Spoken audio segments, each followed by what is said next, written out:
Ya, silakan Hafiz bantu saya untuk mulai meng-host siapa yang present pertama. Silakan. Waktu dan tempat saya sediakan. Ini segera cepat supaya tidak miss ya. Kalau miss nanti semuanya dikirim ke Adlink. Ya, silakan. Bapak, mohon maaf sebelumnya. Ya, langsung kenapa? Kebetulan ini saya memakai device HP, Bapak. Nah, terus Jadi gimana? untuk jadi belum bisa gitu, Pak. Nah, terus gimana caranya? Saya mau present, mereka present gimana caranya? Siapa yang mau present saya nggak tahu. Mungkin bisa Yang mau present eh, pertama siapa grupnya? Siapa orangnya? mungkin dari kelompok pertama dulu, Bapak. Lah ya, siapa itu orangnya?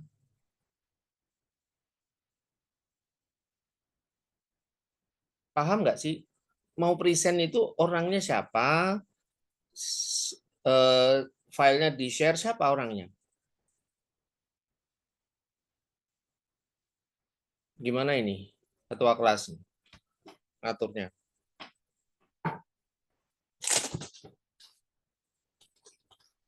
Hafiz? Mungkin dari kelompok pertama dulu, Milya Sekar Rusdianto. Siapa itu? Mana orangnya? Coba, coba bicara. Langsung di-unmute coba. Hadir, Pak, hadir. Mana-mana? Hadir, Ini, Pak. Pak. Hadir, Pak. Oke, Hadir. nah, nanti saya jadikan ini, saya jadikan, silakan share, ada PowerPoint-nya nggak? Ada PPT-nya, Pak. Ada, Pak. Bisa di-share nggak? Boleh si itu Rusdianto. Coba, siapa? Rusdianto mana? Ini proses, Ada di Sekar, Pak. oke? Ini lihat. Ya, itu tanya di sini. Coba di-share. Bentar, Pak. Nah, itu semuanya ya, kelompok 2 atau siapa? Nah, itu siap. Yang satu kan. Semuanya siap, yang kedua, ketiga, keempat, kelima ya. Ini soalnya kalau tidak, nah oke, lanjut aja. Lanjut ya, Kalau tadi. lanjut dimulai, karena nanti kalau kelamaan yang Ya, silakan kalau tadi 5 menit. angka ininya linknya. Hmm, Ini. Iya, Baik. ini kan grupin kan? halaman Ih, 1. aku kirim Oke, di grup. lanjut. Udah Tuh, belum? Udah. kerjasamanya belum bisa langsung cepat. Ayo, ini sudah jam. Assalamualaikum warahmatullahi wabarakatuh. Waalaikumsalam warahmatullah. Selamat sore semuanya. Perkenalkan, nama saya Rusdianto Nugraha sebagai moderator yang akan memandu jalannya acara hari ini. Oke. Hari ini kita akan membahas topik yang relevan dan penting, yaitu Executive Information System atau EIS. Executive Information System adalah salah satu jenis sistem informasi manajemen, Manajemen Information System atau MIS, yang dirancang khusus untuk mendukung pengambilan keputusan tingkat eksekutif atau senior manajemen dalam sebuah organisasi. EIS menyediakan data tingkat tinggi yang ringkas dan mudah dipahami, dengan kemampuan untuk drill down atau menyelami dengan detail lebih lanjut jika diperlukan. Sistem ini membantu eksekutif memantau kinerja organisasi secara keseluruhan tanpa terjebak dalam data operasional harian yang rumit. Sebelum kita mulai, izinkan saya memperkenalkan pemateri hari ini. Ada Sekar Sulistianingrum dan Nilia Nurasdi Bulo. Kepada pemateri dipersilakan. Silakan lanjut. Baik, di sini ada definisi dan komponen. Secara sederhana, ACE itu adalah sistem berbasis komputer yang membantu eksekutif untuk mengambil keputusan. Bedanya dengan sistem operasional biasa, ACE ini lebih fokus ke data ringkas dan strategis. Komponennya ini ada beberapa, yaitu yang pertama, antarmuka user friendly atau dashboard grafik. Jadi ini gampang untuk dipakai. Sumber data gabungan bisa dari internal perusahaan maupun data eksternal seperti tren pasar. Yang ketiga fitur drill down dan what if analysis. Jadi eksekutif ini bisa dilihat lebih detail dalam simulasi kalau ada keputusan tertentu. Akses terbatas dan aman karena memang hanya untuk level eksekutif. Next. Selanjutnya ada manfaat dari AIC itu yang pertama, yaitu jika berbicara tentang manfaat, ada banyak hal yang positif dan dari penggunaan AIS. Pertama, yaitu yang pertama hemat waktu. Karena eksekutif bisa langsung dilihat dari real time tanpa harus menunggu laporan manual. Yang kedua, data dari berbagai departemen bisa digabungkan. Jadi lebih mudah dipahami secara keseluruhan. Yang ketiga, AIS bantu strategi. Misalnya bisa cepat lihat peluang pasar atau ancaman kompetitor. Dan yang terakhir, sistem ini fleksibel, jadi lebih detail, datanya bisa disesuaikan dengan kebutuhan. Intinya, semua ini bisa dibuat keputusan lebih cepat dan tepat. Selanjutnya akan dijelaskan oleh teman saya Sekar. Nah, di sini ada contoh penerapan IIS. Contoh nyata penerapan IIS bisa kita lihat di Walmart. Mereka punya sistem bernama retailing. Lewat sistem ini, eksekutif Walmart bisa lihat dashboard yang menampilkan penjualan atau stok barang sampai perilaku pelanggannya. Misalnya seperti CEO bisa melihat penjualan nasional naik atau turunnya, lalu drill down ke toko tertentu buat cari tahu produk mana yang laris. Sistem ini dipakai senior manajemen seperti CEO, CFO, dan direktur operasional. Fungsinya sangat besar, terutama buat pantau kinerja perusahaan, optimalkan rantai pasok, dan bikin keputusan strategi supaya bisa bersaing dengan kompetitor besar kayak Amazon. Oke. 1 menit lagi ya, Nilia. Ya, Pak. Selanjutnya, nah kesimpulannya, AIS ini sistem penting yang membantu eksekutif mengambil keputusan strategis dengan data yang ringkas, real time, dan bisa diakses dengan cepat. Keputusan jadi lebih akurat dan tepat sasaran. Contohnya seperti Walmart, tadi nunjukin gimana AIS bisa benar-benar mendukung perusahaan besar Oke. dalam bertahan dengan berkembang. Oke, baik. Good. Ya, itu udah bagus. Great ya, grup 1 bagus ya, dapat 81. Wah, selamat. Terima kasih, Pak. Oke. Ya, next group. Second siapa? Silakan. Second group siapa langsung masuk? Saya, Pak. Kelompok saya, Pak. Ya, silakan di-share langsung dokumennya. Oke, baik. Assalamualaikum. Maaf. Lanjut. Oke, baik. Assalamualaikum warahmatullahi wabarakatuh. Selamat sore teman-teman semua. Selamat sore juga Bapak Andi selaku dosen pengampu mata kuliah Sistem Informasi Manajemen. Ya. Pada kesempatan kali ini, kelompok kami akan membawakan presentasi dengan judul Executive Information System, yaitu penerapan pada perusahaan PT Kereta Api Indonesia atau yang sering kita kenal sebagai KAI. Sebelum masuk ke pembahasan utama, perkenalkan saya Aulia Zahra Naifa Zaida selaku moderator, lalu bersama 2 teman saya yaitu Sinta Dwi Olga dan Muhammad Fikrudin yang akan menyampaikan materi. Baiklah, tanpa berlama-lama, mari kita membahas bagaimana penerapan Executive Information System pada PT Kereta Api Indonesia. Oke, lalu pembahasan pertama akan dibahas oleh teman saya yaitu Sinta Dwi Olga. Kepadanya saya persilahkan. Ini berapa slide ini? 6 ya? Ya. Oke, waktunya 4 menit lagi. Baik, di sini saya akan menjelaskan terlebih dahulu apa itu IFF. Sistem informasi eksekutif atau Executive Information System terkadang disebut sebagai sistem pendukung keputusan eksekutif atau Executive Support System atau ISS. Sistem ini merupakan sistem informasi yang menyediakan fasilitas yang fleksibel bagi manajer dan eksekutif dalam mengakses informasi eksternal dan internal yang berguna untuk mengidentifikasi masalah atau mengenali peluang, menurut Abdul Qadir pada tahun 2014. Nah, EIS ini mengintegrasikan data yang berasal dari sumber data internal maupun eksternal, kemudian melakukan transformasi data ke dalam bentuk rangkuman laporan yang berguna. Laporan ini biasanya digunakan oleh manajer dan level eksekutif untuk mengakses secara cepat laporan yang berasal dari seluruh perusahaan dan departemen. Lalu sehingga dapat diperoleh pengetahuan yang berguna bagi pihak eksekutif. Nah, lalu laporan ini kepanjangan juga ini. digunakan Ini untuk menemukan tulisannya alternatif solusi untuk menekan permasalahan manajerial dan membuat perencanaan keputusan untuk perusahaan. Chelsea gini, tolong ini stick dengan presentationnya. Jadi jangan panjangan. Tadi slide-nya nggak jalan atau gimana? Soalnya ini tinggal waktunya 2 menit lagi loh. Ya, oke lanjut. Baiklah, saya akan menjelaskan penerapan dalam perusahaannya. PT Kereta Api Indonesia, Persero atau PT KAI adalah badan usaha milik negara yang bergerak di bidang transportasi kereta api.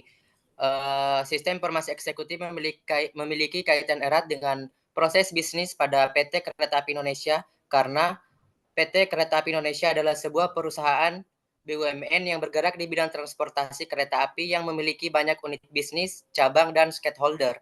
Pentingnya sistem informasi eksekutif ini dalam keberlanjutan bisnis pada PT Kereta Api Indonesia dapat dilihat dari berbagai aspek, termasuk efisiensi operasional, pengambilan keputusan yang lebih baik, dan peningkatan daya saing perusahaan. Eksekutif informasi sistem juga memungkinkan manajemen untuk mengakses informasi penting secara cepat dan akurat sehingga dapat merespon perubahan pasar dengan lebih efektif. Proses bisnis PT Kereta Api Indonesia ini meliputi antara lain ada angkutan penumpang, angkutan barang, pengusahaan aset, serta layanan pendukung. Ya, 1 menit lagi. Oke, baik. Selanjutnya di sini saya akan membahas 5 tahap proses penerapan. Yang pertama, tahap pertama itu adalah perencanaan strategi. Nah, PT KAI menyesuaikan EIS dengan visi, misi, tujuan serta kebutuhan serta kebutuhannya. Langkah kedua, di sini ada pengumpulan data. PT KAI mengumpulkan data dari berbagai sumber, baik internal maupun eksternal. Nah, data internalnya itu misalnya laporan keuangan, data operasional kereta, dan lain sebagainya. Lalu, tahap ketiga yaitu pengolahan data. Nah, di pengolahan data ini, di sini PT KAI memanfaatkan teknologi terbaru yaitu AI dan Big Data.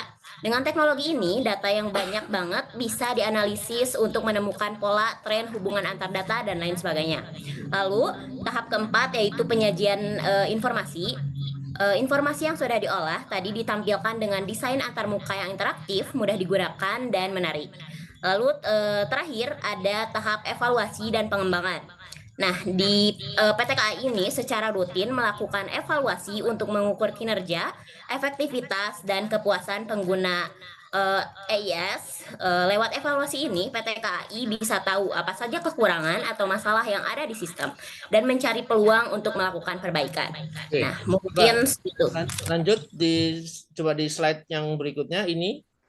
Habis itu satu lagi. Ini terakhir. Iya. Ada lagi enggak? Sudah. Oke, baik. Bagus. Nilai 83. Oke, good. Next, grup 3. Ya. Grup 3, silahkan. Lanjut. Oke. Ya.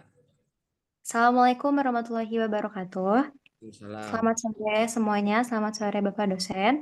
Kami dari kelompok 3, di sini kami akan mempresentasikan tentang BIS atau Business Intelligence System. Yes. Nah, kemudian kami akan dikhususkan ke perusahaan Gojek. Sebelumnya, saya akan memperkenalkan kelompok kami, yaitu saya Nashwa Salma Kusnadi, dan ada Muhammad Hafif Miftah, dan juga ada Sinta Amelia. Baik, selanjutnya saya akan langsung mempersilahkan kepada Muhammad Hafif Miftah untuk menjelaskan pengertian dari BIS. Silahkan Hafid, saya persilahkan.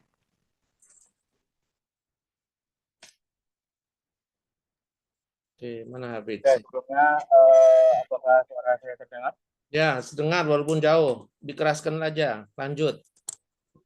Oke, sebelumnya terima kasih atas kesempatannya Bapak. Ya. Jadi Business Intelligence itu seperti alat pintar yang biasa dipakai oleh perusahaan. Nah, tujuannya itu untuk mengumpulkan, mengolah, dan melihat data supaya bisa mengambil keputusan yang tepat gitu. Ada dua teori yang menjelaskan mengenai peran BI ini. Yang pertama itu ada teori yang dikemukakan oleh bounded rationality yang dikemukakan oleh Simon pada tahun 1972. Jadi dalam teori ini Simon itu bilang kalau manajer nggak bisa selalu ambil keputusan yang sempurna karena mereka punya waktu yang terbatas dan juga informasi yang kurang lengkap. Selanjutnya ada teori kontingensi yang dikemukakan oleh Lutan pada tahun 1973. Nah, teori ini bilang jadi nggak ada satu cara yang emang terbaik gitu buat mengelola organisasi, sehingga dibutuhkan business intelligence system ini yang bisa memudahkan untuk mengelola organisasi seperti itu. Untuk selanjutnya saya serahkan kembali kepada Najwa. Oke, terima kasih Hafid. Selanjutnya, next slide. 2 menit lagi ya. Ya, teman-teman, coba bayangkan setiap detik kan ada jutaan transaksi yang terjadi di aplikasi Gojek, mulai dari pesan makanan, naik ojek, sampai bayar pakai GoPay. Kalau data sebesar itu tidak dikelola dengan baik, tentu akan kacau dan tidak bermanfaat. Nah, disinilah Business Intelligence System atau BIS berperan. BIS di Gojek, data ini datang dari layanan GoRide, GoCar, GoFood, sampai GoPay. Nah, selanjutnya kita ke penerapan nyatanya di perusahaan Gojek. Pertama ada dispatch driver atau di layanan GoRide dan GoCar, Gojek memproses lebih dari 6 miliar event per hari dengan teknologi streaming data bernama Firehouse. Selanjutnya ada GoFood Merchant Dashboard. Untuk mitra restoran, ada aplikasi GoBiz. Di sini, merchant bisa melihat menu terlaris, jam sibuk, hingga tren penjualan. Maka dari itu, informasi ini membantu mereka mengatur stok, strategi harga, dan promo dengan lebih tepat. Selanjutnya ada GoPay Fraud Detection. Di layanan pembayaran, Gojek berfokus pada keamanan. Setelah migrasi ke pusat data Alibaba Cloud tahun 2025, BIS mendukung sistem deteksi penipuan. Yang keempat, ada infrastruktur BIS atau Skynet. Gojek juga membangun platform bernama Skynet di tahun 2025. Ini adalah platform infrastruktur as code. Dengan cara ini, analitik skala besar tetap lancar dan efisien. Dari sini, kita bisa lihat bahwa Business Intelligence System di Gojek tidak hanya mengolah data, tapi juga memberi manfaat nyata. Mulai dari mempercepat pencocokan driver, membantu mitra GoFood menjaga keamanan transaksi GoPay, hingga memperkuat infrastruktur data lewat Skynet. Baik, next slide. Sebelumnya, di sini harusnya ada Sinta Amelia, tapi beliau belum bergabung, Bapak, jadi akan saya bacakan saja. Good, lanjut. Selanjutnya ada analisis dan manfaat dari Business Intelligence System, yaitu yang pertama bisa memanajemenkan puncak, yaitu untuk keputusan strategis dan ekspansi. Dan yang kedua ada operasional untuk mengatur supply, demand driver, efisiensi biaya. Yang ketiga ada pemasaran. Najwa, ya? Coba cukup. Slide setelah ini apa? Oke, slide selanjutnya yaitu ada referensi yang mendukung dari penjelasan kita semua. Ada lagi terakhir referensi. Sudah, Bapak. Terima kasih. Good. Ya, kalian grup 3 memberikan contoh aplikasinya. Dapat nilai 85. Congratulations. Ya, Bapak. Terima kasih. Ya, bagus. Next, grup 4. Grup 4. Moga-moga semua grup kena ya. Kalau enggak, don't worry. Nanti akan masuk ke Edling. Nah, silakan. Mariska Aletia Vincentius, silakan segera. Siapa yang mau present duluan? Oke, Assalamualaikum warahmatullahi wabarakatuh. Selamat sore, Bapak Andi Yuniarsa MBA, selaku dosen pengampu mata kuliah Sistem Informasi Manajemen, serta teman-teman sekalian. Senang sekali pada pertemuan kali ini kita dapat melaksanakan presentasi secara daring melalui Zoom. Sebelum masuk materi, izinkan kami memperkenalkan anggota kelompok yang akan menyampaikan presentasi pada kesempatan kali ini, yaitu saya sendiri, Mariska Yuliana Dewi Safitri, rekan saya Aletia Dwi Anjani, dan Vincentius Mario Sanglajar. Pada kesempatan kali ini, kelompok kami akan membawakan presentasi mengenai Business Intelligence System atau BIS. Presentasi ini akan kami susun dalam 3 bagian utama. Yang pertama membahas konsep dan peran BIS, kemudian dilanjutkan dengan penerapan BIS dalam dunia usaha, dan terakhir mengenai manfaat strategis BIS. Sebagai pengantar, saya akan menjelaskan terlebih dahulu mengenai konsep dasar dan peran Business Intelligence System. Pengembangan teknologi informasi telah membawa perubahan mendasar dalam dunia bisnis. Jika pada masa lalu keputusan manajerial banyak bertumpu pada intuisi atau laporan manual, kini data menjadi aset strategis yang menentukan arah perusahaan. Namun data yang berlimpah tidak serta-merta memiliki makna apabila tidak diolah dan dianalisis dengan tepat. Dalam konteks inilah Business Intelligence System atau BIS hadir sebagai salah satu bentuk sistem informasi manajemen yang dirancang untuk mengubah data mentah menjadi informasi strategis. Nah, BIS ini pada dasarnya adalah sistem yang mengintegrasikan data dari berbagai sumber, menganalisisnya dengan metode statistik maupun algoritma kecerdasan buatan, lalu menyajikan hasil analisis tersebut dalam bentuk visualisasi yang mudah dipahami. Berikutnya, mari kita beralih ke bagian kedua, yaitu manfaat strategis BIS bagi organisasi. Untuk itu, saya persilakan kepada rekan saya, Aletia, untuk menyampaikan materinya. Yep. Lanjut, Mariska. Mariskanya mana? Wajahnya nggak kelihatan. Baik, selanjutnya saya akan menjelaskan penerapan Business Information System atau BIS di dunia usaha terlihat jelas pada perusahaan e-commerce global seperti Amazon dan institusi keuangan seperti Bank Mandiri.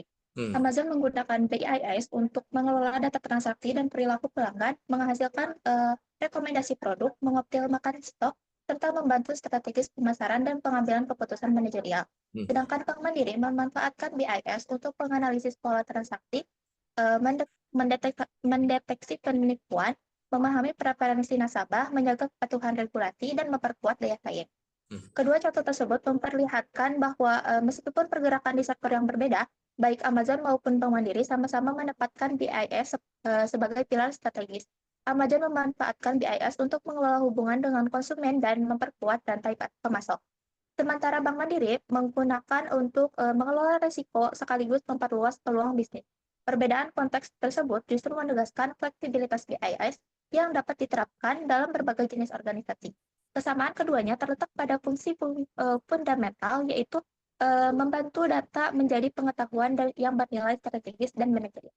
Baik, selanjutnya akan dijelaskan oleh rekan saya. Oke. Ya. Good, lanjut.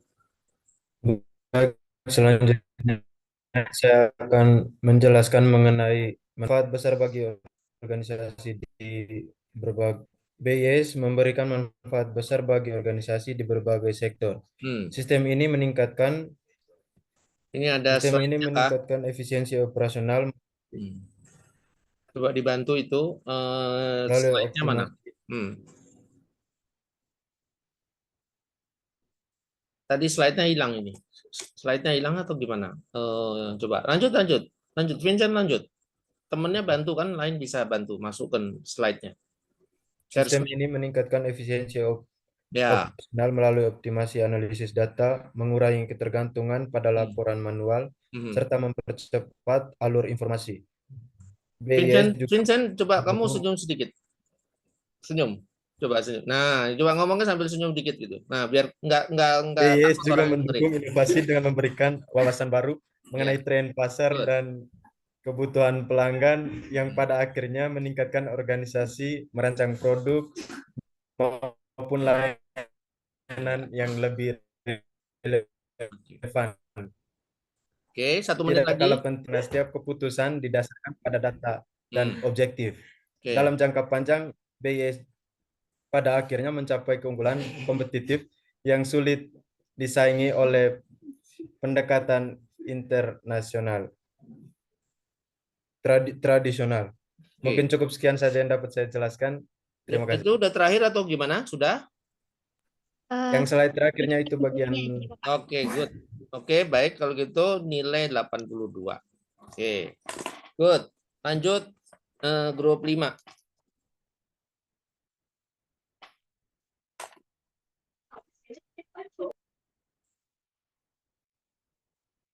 Silakan Siti di-share.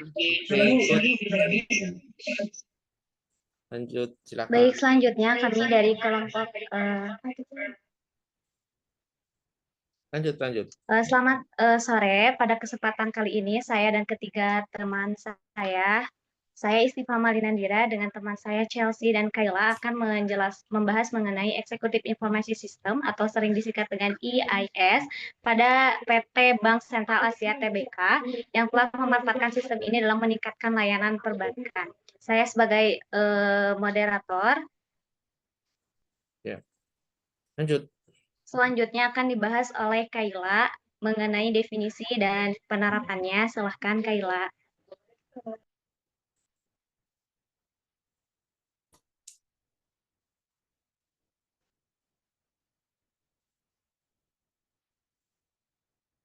Mana Kailanya?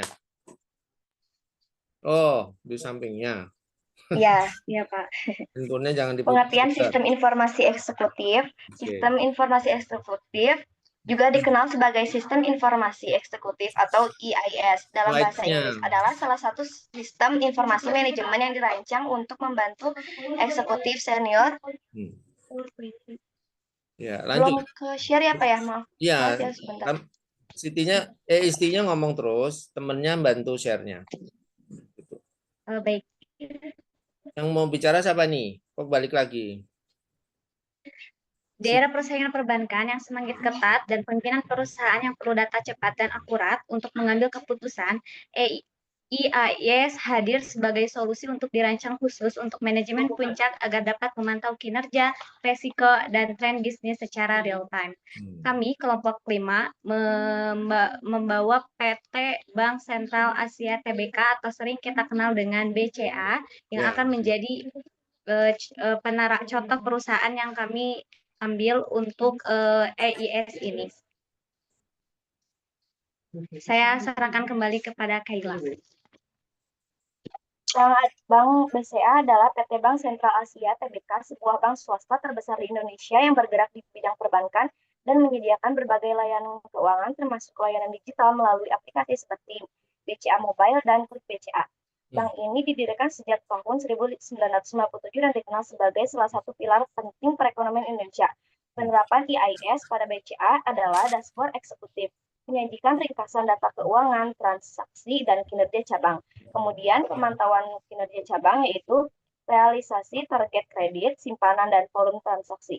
Kemudian analisis tren nasabah, laporan prevensi, dan perilaku nasabah untuk strategi pemasaran. Kemudian yang terakhir ada manajemen risiko, monitoring NPL, likuiditas, dan profil risiko secara real time. Selanjutnya saya akan serahkan kepada rekan saya yaitu Chelsea.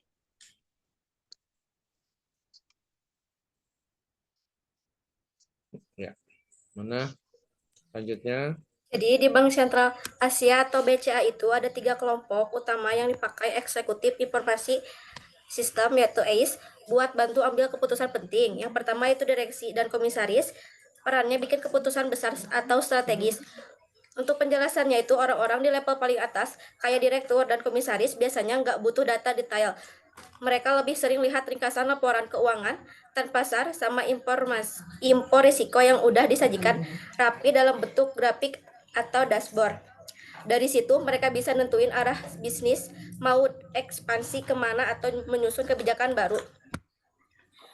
Yang kedua itu manajer senior kantor pusat. Perannya itu menganalisis tren atau laporan gabung. Penjelasannya itu kalau di level manajer senior, mereka pakai ACE buat mengolah data dari berbagai cabang.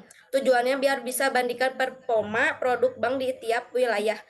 Lihat seberapa efektif promosi yang sudah jalan sampai bikin laporan konsolidasi dari banyak unit jadi satu laporan yang lebih ringkas dan jelas. Divisi resiko dan kepatuhan. Perannya itu pantau resiko atau aturan regulasi. Ini slide 4 ya? Slide nomor 4. Divisi ini tugasnya menjaga bank biar tetap aman dan patuh aturan. Misalnya sama OJK, mereka pakai ACE buat pantau resiko kayak resiko kredit, pasar, atau operasional. Misalnya bisa deteksi nasabah yang kemungkinan gagal bayar atau transaksi yang mencurigakan. Dengan begitu bisa langsung ambil langkah mencegah sekaligus menyiapkan laporan kepatuhan ke regulasi. Chelsea, ini slide-nya coba next-nya itu mungkin tadi bicaranya yang next itu coba.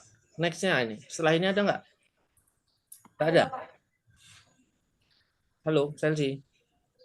Iya, Pak. Nah, tadi ngomongnya yang ini mungkin. Udah, habis ini ada lagi nggak? Udah. Udah, oke, good. Nilainya 80, koreksi, coba lain kali gilirannya diatur supaya nggak bolak-balik, terus slide-nya juga jangan keteteran, oke? Jangan lain kali lebih baik. Next, di event berikutnya, oke, good. Lanjut, grup 6. Grup 6. Baik. Assalamualaikum warahmatullahi wabarakatuh. Om Swastiastu, salam nama budaya, salam sejahtera untuk kita semua. Selamat sore yang terhormat Bapak Andi Yuniarto, SEMM MBA, selaku dosen mata kuliah Sistem Informasi Manajemen. Terima kasih atas kehadirannya, serta teman-teman semua, saya juga ucapkan terima kasih atas partisipasinya dalam sesi presentasi hari ini. Perkenalkan, nama saya Tiara Dinda Katlia selaku moderator pada presentasi kelompok 6 kali ini. Pada kesempatan ini, saya bersama rekan-rekan akan membahas mengenai Executive Information System. Sebelum masuk ke inti pembahasan, izinkan saya memperkenalkan anggota kelompok sekaligus memandu penyampaian materi. Baik, untuk materi pertama akan disampaikan oleh rekan saya Regina Aulia Dityananda. Kepada Regina dipersilahkan.